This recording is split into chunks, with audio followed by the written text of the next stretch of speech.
Body shaming, যার খপ্পরে পড়ে আমাদের মাঝে স্টে বাই গ্ল্যামার্সের তাসনিম তোবা আপু এই পৃথিবী ছেড়ে চলে গেছেন।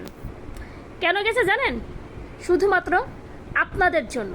আর এর জন্য দায়ী শুধু আপনারা, আমরা সবাই।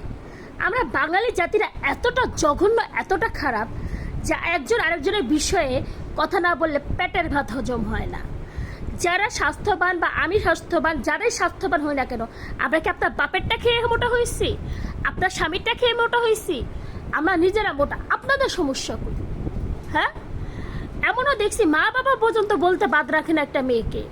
এটা তারা মাথায় রাখে না যে একটা পর্যায়ে গিয়ে কোন কারণে একটা মানুষের স্বাস্থ্য চেঞ্জ হয়। কি মনে করেন আপনার চিকনে আপনাদের খুব সুন্দর দেখা যায়? না, সাপড়ি লাগে, বুঝেন নাই? ওই চিকন শরীরে যখন একটা ফিটিং জামা পরে বাইরেন না, সাপড়ির চেয়েও জঘন্য দেখা যায়। সাপড়ি কথাকারগুলা আবার আসে আরেকজনের বডি শেমিং করতে। নিজেরা খাইতে পারেন না, অন্যের বিষয়ে কথা বলেন। নিজে কয়টা খান, বুঝছেন? পেটটা ভরা খান, রুহুরে শান্তি দেন। সারা জীবন বাইচা থাকবেন না, মরা লাগবে, যে কব্বরে যাবেন, বুঝেন নাই? খান, খাইয়া তারপর কব্বরে যান। স্বাস্থ্য হইলে কারো কোনো যায় আসে না। আপনার দেখাইয়া আপনি মোটা হবেন, আরেকজনের বিষয়ে কেন কথা বলতে যান?